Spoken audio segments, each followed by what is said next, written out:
YSR Congress party ఓటమి భయం పట్టుకుంది వైసీపీకి.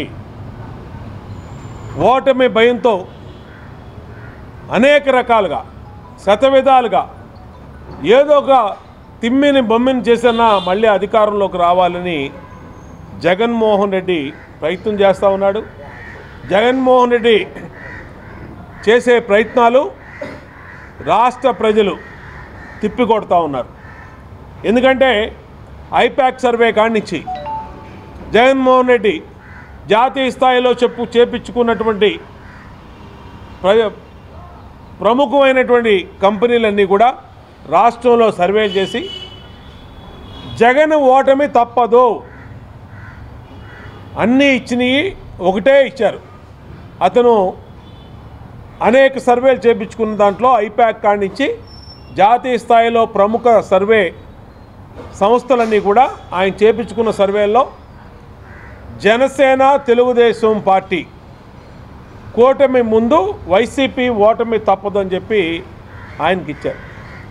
ఇవాళ దాన్ని ఆయన కూడా మొన్న ఇండియా టుడే తిరుపతి ఇంటర్వ్యూలో ఆయన కూడా ఒప్పుకున్నాడు, ఆనందంగా వెళ్ళిపోతాను. కానీ అతను ఎక్కడికి వెళ్ళినా ఆనందంగా ఇంటికి వెళ్ళినా ఇంకో రకంగా ఇంటికి వెళ్ళినా అతని అవినీతి మీద ఖచ్చితంగా ఆధారాలతో సహా ఉన్నటువంటి పరిస్థితుల్లో అతనిని విడిచిపెట్టే ప్రసక్తి లేదు. జగన్మోహన్ రెడ్డిని కానీ ఈ టోటల్ జే గ్యాంగ్ ఏదైతే ఆలీబాబా 40 దొంగలు టైప్లో ఈ జే గ్యాంగ్ ఎవరైతే ఉన్నారో మొత్తాన్ని ఎవరిని విడిచిపెట్టాం. ఇసుక కుంభకోణంలో, లిక్కర్ కుంభకోణంలో, మైన్స్ కుంభకోణంలో, పోర్టుల కుంభకోణంలో, విశాఖపట్నం భూముల కుంభకోణంలో అన్నీ కూడా సాక్ష్యాధారాలతో తెలుగుదేశం పార్టీ దగ్గర అన్నీ కూడా ఉన్నాయి. అనేక ప్రెస్ మీట్స్లో ఇప్పటికే చెప్పాం. ఇవాళ కేవలం మద్యం స్కామ్లో మద్యాన్ని మాఫియా చేసి దాదాపు 50,000 కోట్లు జగన్మోహన్ రెడ్డి కొట్టేశాడు. దాన్ని కూడా సాక్ష్యాధారాలతో తెలుగుదేశం పార్టీ బయట పెట్టింది. ఇసుకలో కొట్టేశాడు. భవిష్యత్తులో మద్యం మానకుండా ఎవరైనా మద్యం బాబులు భవిష్యత్తులో మద్యం మానేయాలంటే వాళ్ళ మానకుండా దాని మీద కూడా అప్పులు తీసుకొచ్చాడు 25,000 కోట్లు. భవిష్యత్తు మద్యం ఆదాయాన్ని కూడా బ్యాంకుల్లో పెట్టి ప్రొజెక్టెడ్ ప్రాఫిట్ బ్యాలెన్స్ షీట్లు పెట్టి మద్యం ఆదాయం మీద ఇంకా భవిష్యత్తులో ఏ మందు బాబైనా మద్యాన్ని మానకానికి లేకుండా వాళ్ళ ఆదాయాన్ని కూడా తాకట్టు పెట్టి 25,000 కోట్లు తెచ్చాడు. ఇవాళ చేతులెత్తేసినటువంటి వైసీపీ ప్రభుత్వం దిక్కుతోచని స్థితిలో తెలుగుదేశం పార్టీ మీద, తెలుగుదేశం పార్టీ నాయకుల మీద తన సొంత ఛానల్ సాక్షి మీడియాలో తప్పుడు కథనాల్ని ప్రచురిస్తూ ఉంది. తప్పుడు కథనాలు, ఎంత తప్పుడు కథనాలంటే ఇది చూసుకోండి. సాక్షి మీడియాలో వేస్తున్నటువంటి కథనాలు. బోండా ఉమా 2014, 2019 కాలంలో కబ్జాలు చేశాడు. బోండా ఉమా రౌడిజం చేశాడు. బోండా ఉమా అనేక దందాలు పాల్పడ్డాడు అన్నాడు. ఇవాళకి అంటే దొంగల పడ్డ 6 నెలలకి వైసీపీ కుక్కలు మొరుగుతూ ఉన్నాయి. నేను అడుగుతా ఉన్నా, ఈ కథనం వేసిన సాక్షి ఎడిటర్ని, ఈ కథనం వేసినటువంటి ఛానల్ వాళ్ళని అడుగుతా ఉన్నా, మీ మీడియా ద్వారా ఇప్పుడు ఎవరండి అధికారంలో ఉంది? నీ యజమాని జగన్మోహన్ రెడ్డి కాదా? నీ యజమానురాలు భారతీరెడ్డి కాదా అధికారంలో ఉంది? బోండా ఉమా అన్న ఎమ్మెల్యేనా? చంద్రబాబు నాయుడు ఏమన్నా ముఖ్యమంత్రి? ఎవరున్నారు అధికారంలో? 5 సంవత్సరాల నుంచి నువ్వు అధికారంలో ఉండి బోండా ఉమా అప్పుడు కబ్జాలు చేస్తే నువ్వు ఇప్పుడు గుడ్డు గుర్రం పళ్ళుతో అవుతున్నావా జగన్ రెడ్డి? సాక్షి మీడియా సమాధానం చెప్పాలి. మీరందరూ 4 సంవత్సరాల 10 నెలలు ఇంకొక 50 రోజుల్లో ఎన్నికలు వస్తుంటే మరి బోండా ఉమ తప్పులు చేస్తే సిస్టమ్ మీ దగ్గర పెట్టుకొని, అధికారం మీ దగ్గర పెట్టుకొని, వ్యవస్థలన్నీ మీ దగ్గర పెట్టుకొని మీరు దాన్ని ఏ విధంగా మా మీద ఇప్పుడు చెప్తారని అడుగుతా ఉన్నా. మీరు ఎందుకు కేసు పెట్టలేకపోయారు? బోండా ఉమ రౌడిజం చేస్తే ఎందుకు అరెస్ట్ చేయలేకపోయారు?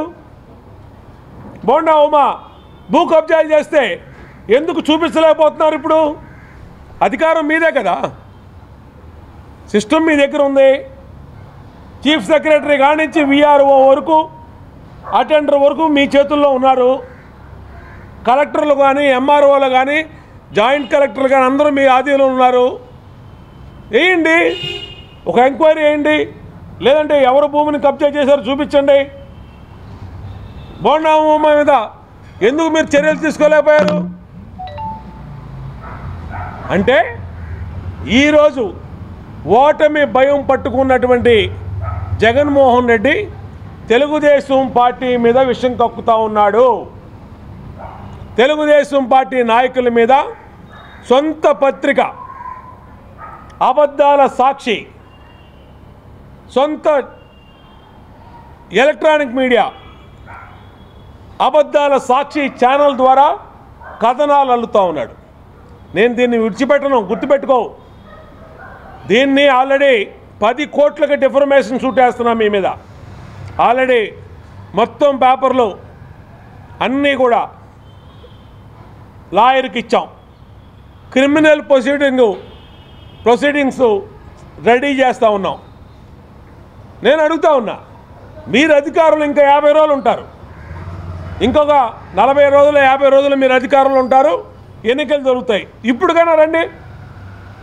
ఇప్పుడుకైనా బోండా ఉమ ఎక్కడ తప్పు చేశాడో, బోండా ఉమ ఎక్కడ రౌడిజం చేశాడో, బోండా ఉమ ఎక్కడ కబ్జా చేశాడో మీడియా ముందు పెట్టండి. లేకపోతే కేసు పెట్టండి నా మీద. ఆ దమ్ము ధైర్యం మీకుందా? చేతిలో టీవీ ఉందని ఇష్టం వచ్చిన కథనాలు. నేను కూడా మీకు హెచ్చరిస్తా ఉన్నా, గౌరవంతో చట్టం మీద గౌరవంతో మీకు లీగల్ నోటీసులు పంపిస్తున్నాను. డిఫర్మేషన్ సూట్ 10 కోట్ల రూపాయలకి వేస్తున్నాను. వీటన్నిటికి ఆధారాలు చూపించకపోతే మీ అంతు తేలుస్తానని కూడా సాక్షి మీడియాకి జగన్మోహన్ రెడ్డి కూడా హెచ్చరిస్తా ఉన్నా. ఎవరిని మీరు రోడ్డు మీద లాగుతారు? నీ చెల్లి అడుగుతూ ఉంది నిన్ను. నీ సొంత చెల్లి మీద దారుణంగా మాట్లాడిస్తూ ఉన్నావు. సొంత తల్లి మీద, విజయలక్ష్మి గారి మీద దారుణంగా మాట్లాడిస్తూ ఉన్నావు. నీ సొంత చెల్లి చెప్తుంది నువ్వు ఎంత చెత్త వెదవో. దానికి సమాధానం చెప్పండి సాక్షి మీడియా. దానికి చెప్పండి. ఆమె వేస్తున్నటువంటి ప్రశ్నలకు సమాధానం చెప్పండి. నీ సొంత చెల్లికి సమాధానం చెప్పలేవు. నీ బాబాయ్ కూతురు సునీతకి సమాధానం చెప్పలేవు. నీ బాబాయ్ హంతకులు అవినాష్ రెడ్డిని ఇంట్లో పెట్టుకు కాపాడుతున్నావు. నువ్వు చేసే తప్పుడు పనులకి ఎదుటోళ్ళ మీద నీ చేతిలో అధికారం ఉందని, నీ చేతిలో సాక్షి టీవీ ఉందని స్టోరీలు అల్లిస్తావా? మాకు టీవీలు లేవు, మాకు నీకులాగా పేపర్ లేవు. మాకున్నటువంటి హక్కుల మీద మేము ఖచ్చితంగా న్యాయ పోరాటం చేస్తాం. నీకు జైల్లో చెప్పకూడదు అలవాటు అయిపోయిన జగన్మోహన్ రెడ్డి 16 నెలలు ఈ భారతదేశంలో ఏ రాజకీయ నాయకుడు ఎలాంటి విధంగా జైల్లో చెప్పకూడదు తిన్నాడు జగన్మోహన్ రెడ్డి. జైల్లో చెప్పకూడదు తిని ఇవాళ తాత్కాలిక బెయిల్ మీద బయటకు ఉండి వ్యవస్థలను మేనేజ్ చేస్తూ నీది ఆ బతుకు, నీ బతుకు జైలు బతుకు, నీ బతుకు అవినీతి బతుకు, నీ పార్టీ అవినీతి పార్టీ. దీని సమాధానం చెప్పు. ఎవడి మీద నువ్వు తప్పుడు కథనాలు వేస్తావు? నేను వాళ్ళ ఎడిటర్తో కూడా మాట్లాడా, డైరెక్ట్గా వాళ్ళ ఎడిటర్కి. దమ్ముంటే ప్రభుత్వం మీ దగ్గర ఉంది, వ్యవస్థలన్నీ మీ దగ్గర ఉన్నాయి, నిరూపించండి. నిరూపించలేకపోతే సాయంత్రం వరకు టైం ఇచ్చేవాళ్ళు, సాయంత్రం వరకు వాళ్ళకి. సాయంత్రం లోపు కనుక మీరు తప్పైంది క్షమాపణ చెప్పండి, లేకపోతే 10 కోట్ల రూపాయలకి పరువు నష్టం దావా వేస్తున్నాను. ఒళ్ళు దగ్గర పెట్టుకోండి. మీ సొంత ఛానల్ ఉందని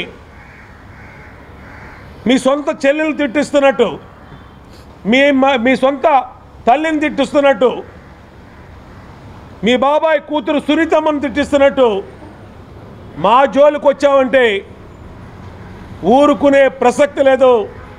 జగన్ రెడ్డి సాక్షి మీడియాని హెచ్చరిస్తా ఉన్నా. ఏ ఆధారాలు ఉన్నాయి నీకు? నీకు చేతనైతే రా. నేనే బోండమ్మ ఇక్కడే ఉన్నాడు, నీకులాగా అండర్ గ్రౌండ్లో లేడు. బోండమ్మ ప్రజల్లో తిరుగుతూ ఉన్నాడు. రా, అరెస్ట్ చేయనని వచ్చి రా. నా మీద తప్పుడు కేసు పెట్టు, లేదా ఏదో కేసు పెట్టు, లేదంటే నా మీద నేను ఏ స్వాతంత్ర సమర యోధుల భూమిని కొట్టేశానో మీడియాని తీసుకెళ్ళి చూపించు. చేతిలో మీడియా ఉందని చేత్తనాయాలని మీ ఇష్టం వచ్చినట్టు కథనాలు వేస్తారా? మేము అడగలేమనుకుంటున్నారా? మీ బతుకులు దొంగ బతుకులు, మీ బతుకులు అవినీతి బతుకులు. మీ పార్టీ పుట్టుకే అవినీతి పునాదుల మీద పుట్టిన పార్టీ. ఎందుకు నువ్వు నిరూపించలేకపోతా ఉన్నావు? నేను అడుగుతా ఉన్నా ఇవాళ. ఎందుకు సమాధానం చెప్పలేకపోతున్నావు? ఎప్పుడో నేను 5 సంవత్సరాల కింద చేసింది, నువ్వు 5 సంవత్సరాల నుంచి అధికారంలో ఉండి ఇంకా నీకు సమయం సరిపోలేదా? 4 సంవత్సరాలు 10 నెలలు అయింది నువ్వు ముఖ్యమంత్రిగా ఉండి, మీ ప్రభుత్వం ఉండి, ఇంకా నీకు సమయం సరిపోలేదా? ఇంకా బోండావమా వచ్చేసాడు, ఇంకా బోండావమా ఇచ్చేశాడు. మరి నువ్వెవడు ఏం పీకుతున్నావు అడుగుతున్నా? గుడ్డుగురం పళ్ళుతో అవుతున్నావా? తాడేపల్లిలో కూర్చొని ఎవడి మీద తప్పుడు ప్రచారాలు చేయాలని సాక్షి మీడియా పెట్టుకున్నావా? చేత్తనాయాలని. ఇంకొకసారి ఇలాంటి గనక కథనాలు వచ్చినాయి అంటే ఖచ్చితంగా న్యాయ పోరాటం చేస్తాం. ఇప్పుడు వేసిన కథనం మీద కూడా సాక్షి ఎడిటర్తో మాట్లాడాను, స్పష్టంగా చెప్పా ఆయనకి. దీనికి నాకు సమాధానం కావాలి. తప్పు అయిపోయిందని చెప్పండి, ఆ వీడియోల్ని డిలీట్ చేయండి, లేకపోతే నోటీసులు వస్తాయి, జైలుకి పోవడానికి సిద్ధంగా ఉండండి. అంతే తప్పితే వదిలిపెట్టే ప్రసక్తి లేదని కూడా హెచ్చరిస్తున్నాం. మీడియా కూడా మిమ్మల్ని అర్థం చేసుకోమని కోరుతా ఉన్నా, మిగిలినటి మీడియా మిత్రుల్ని. వాళ్ళ ఆ మీటింగు రిప్రజెంటేషన్స్ ఏదో ఆ పార్టీ అధినేతలకు ఇస్తారు. ఆ పార్టీ అధినేతలు రేపు ఓకే అనుకుంటే దాంట్లో పొందుపరుస్తారు మేనిఫెస్టోలో. ఇది ఎన్నికల ముందు కామను, ఎన్నికల ముందు సహజంగా జరుగుతాయి. ఖచ్చితంగా ప్రతి కులానికి కూడా ఏదో ఒక సమస్యలు, ఏదో కోరికలు ఉంటాయి. ఆ కోరికలన్నింటి మీద కాపు కార్పొరేషన్కి నిధులు కేటాయించాలి, కాపు సామాజిక వర్గానికి ప్రయారిటీ ఇవ్వాలి, రేపు క్యాబినెట్లో దామాషా ప్రకారం ఇలా గుర్తించాలి, అలాగే రిజర్వేషన్లు కావాలి. ఇవన్నీ కూడా ఉన్నాయి, ఎప్పటి నుంచో ఉన్నాయి. చాలా తెలుగుదేశం హయాంలో అయితే మొట్టమొదట కాపు కార్పొరేషన్ పెట్టిన తెలుగుదేశం. 70 సంవత్సరాలు స్వతంత్రం వచ్చిన 70 సంవత్సరాల్లో కాపులకి ₹1 ప్రభుత్వం నుంచి ఏ రోజు డబ్బులు రాలా. చంద్రబాబు గారి దయ వల్ల కాపు కార్పొరేషన్ పెడతాం వల్ల మేమందరం శాసనసభ్యులుగా ఉన్నప్పుడు నిధులు కేటాయించారు, కాపు పిల్లల్ని విదేశాలు పంపించారు, కాపు సబ్సిడీ లోన్లు ఇచ్చారు, కాపులకు ఇన్నోవా కార్లు ఇచ్చారు, అన్ని రకాలుగా కాపు కార్పొరేషన్ చేశారు. ఈ దుర్మార్గుడు జగన్మోహన్ రెడ్డి కాపులకు 5,000 కోట్లు ఇస్తానని 5 రూపాయలు కూడా లేకుండా కార్పొరేషన్నే తాళం వేశాడు. దాన్ని తెరవమనే, దానికి నిధులు కేటాయించమని ఇవాళ వాళ్ళు మీటింగ్ పెట్టుకున్నారు. అది కాపునాడు సమావేశం ఐక్యంగా జరుగుతున్నారు. ఏ పార్టీలు ఆమోదిస్తే ఆ పార్టీల వెనక వాళ్ళు ఉంటారు.